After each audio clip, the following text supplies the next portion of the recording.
ఆమె second class mother teacher. So, ఈ issue మనందరికీ తెలిసిందే. మళ్ళీ ఒకసారి చెప్పుకుందాం. ఏదైతే ఈ మదర్ టీచర్ ఉన్నారో, ఆ మదర్ టీచర్ డైరీలో ఎప్పటినుంచి రాసిందంటే శనివారం కూడా రాశారు. ఏంది?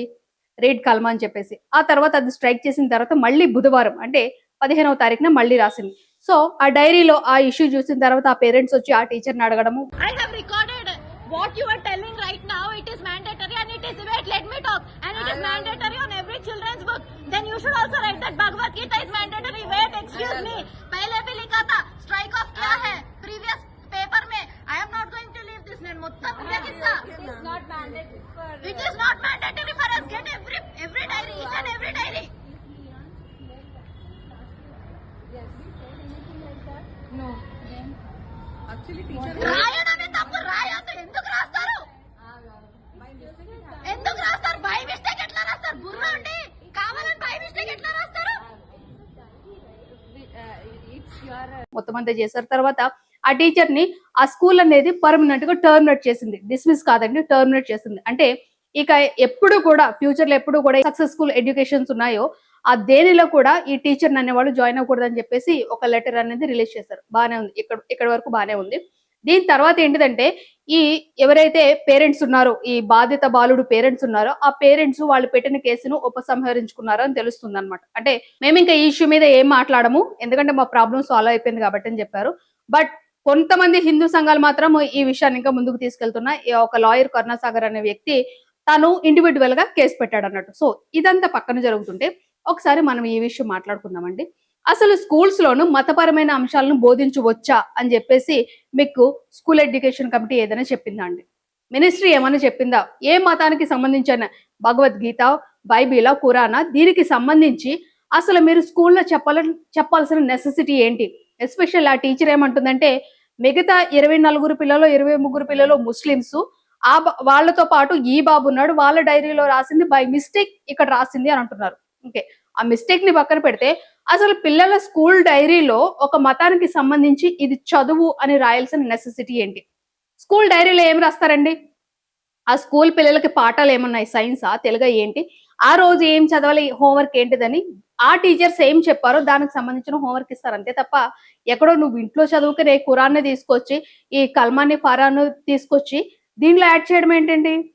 అంటే ఇక్కడ ఆ పేరెంట్స్ ఎవరైతే మిగతా 23 పిల్లల ముస్లిం పేరెంట్స్ ఉన్నారో వాళ్ళకి క్వశ్చన్ అండి. మీకు అంత మతపరమైన ప్రేమ ఉంటే మీ పిల్లలకి చిన్నప్పటి నుంచే దానిలో ప్రావీణ్యం కలిగించాలని అనుకుంటే దానికి సంబంధించి సపరేట్ స్కూల్స్ ఉంటాయి కదండి. లైక్ గురుకులాస్ ఎలాగున్నాయి, వీళ్ళకి ముస్లిమ్స్ కి కూడా కొన్ని ఉంటాయి కదా, అక్కడికి తీసుకెళ్లి నేర్పించుకోండి. ఇప్పుడు ఈ టీచరు ఐ థింక్ సో ఇప్పటి నుంచే కాదు, తను ఎప్పటి నుంచో రాస్తుంది కాబట్టి బై మిస్టేక్ రాసానని చెప్పేసి ఒక స్టేట్మెంట్ ఇచ్చింది. ఈవిడ డైరీలో రాస్తుంది. ఆ ముస్లిం పేరెంట్స్ కి అందరికీ తెలుసు, వాళ్ళు దాన్ని యాక్సెప్ట్ చేస్తున్నారు అనమాట. ఎందుకంటే మా ముస్లిం అమ్మాయి కాబట్టి మా పిల్లలకి డైలీ చదవండి రా అని చెప్పేసి కొన్ని డిసిప్లిన్ నేర్పిస్తుంది అని అంటున్నారు. అది మీ మతం వరకేనమ్మా, అది కూడా స్కూల్ డైరీలోకి ఎక్కిస్తానంటే కుదరదు. ఓకే, ఇక్కడ గవర్నమెంట్ కూడానండి కొన్ని చూసి చూడకుండా పోతుంది అనమాట. ఏదైతే ఈ స్కూల్ ఎడ్యుకేషన్ మినిస్ట్రీ ఉందో వీళ్ళు ర్యాండమ్ గా చెకింగ్స్ చేస్తూ ఉంటే గనక, లేదంటే ఒక కమిటీ అనేది ఫామ్ చేసి మీరు స్కూల్స్ ని చెక్ చేయండి అని చెప్తే ఇలాంటి దరిద్రాలు ఆగుతాయేమో అని అనిపిస్తుందండి నా పర్సనల్ గా. అసలు స్కూల్ డైరీలో కల్మ చదవండి అని చెప్పేసి రాయడం ఏంటండి?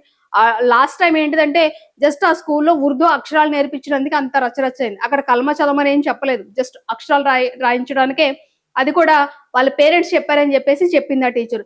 ఏదైనా మీ పిల్లలకి నేర్పించుకోవాలి, మా మతపరమైన సంబంధాలు కానీ మా మతపరమైన భాష కానీ నేర్పించుకోవాలనుకుంటే మీరు ప్రైవేట్ గా చేపించుకోండి అమ్మా. ఎవరు మిమ్మల్ని ఎలాంటి అబ్జెక్షన్ పెట్టరు. మీ పిల్లలకి సపరేట్ గా ట్యూషన్స్ కి పెట్టిస్తారు, లేకపోతే ఆ మతానికి సంబంధించిన కొన్ని ఉంటాయి కదండి మీకు కూడాను, దానిలో జాయిన్ చేసుకుంటారు, చేసుకోండి. అంతేగాని స్కూల్ డైరీలో ఈ కల్మా రాయమని చెప్పడం ఏంటి? కల్మా చదవమని చెప్పేసి రాయడం ఏంటండి? దాన్ని మీరు అట్లా యాక్సెప్ట్ చేశారు ఇంతకాలము, వాళ్ళ పేరెంట్స్ అట్లా యాక్సెప్ట్ చేస్తారు, ముస్లిం పేరెంట్స్.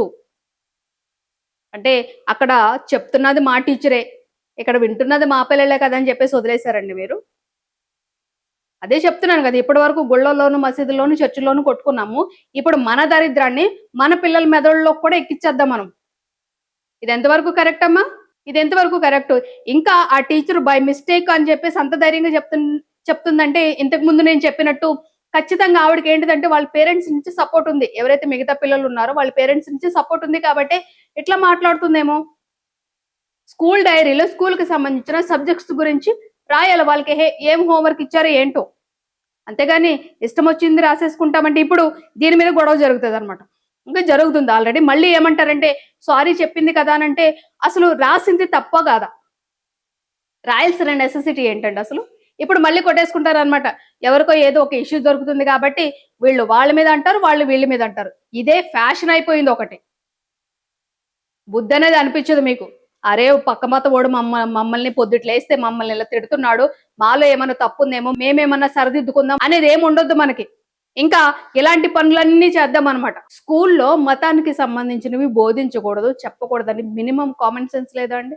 ఈ కల్మా లాంటివి ఇవి మీ పర్సనల్స్ అండి. ఎవరు మిమ్మల్ని టచ్ చేయరు.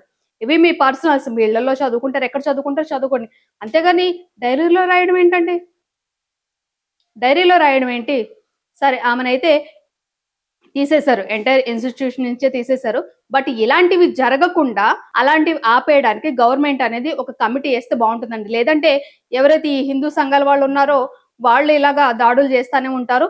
వాళ్ళు దాడులు చేస్తున్నారు కాబట్టి మేమెందుకు తగ్గాలని చెప్పేసి వీళ్ళు కూడా రెచ్చిపోతూ ఉంటారు అనమాట. వీళ్ళిద్దరిని మనం స్టాప్ చేయాలంటే ఏదైతే గవర్నమెంట్ ఉన్నదో గవర్నమెంట్ అనేది ఒక స్ట్రిక్ట్ యాక్షన్ తీసుకుంటేనే కానీ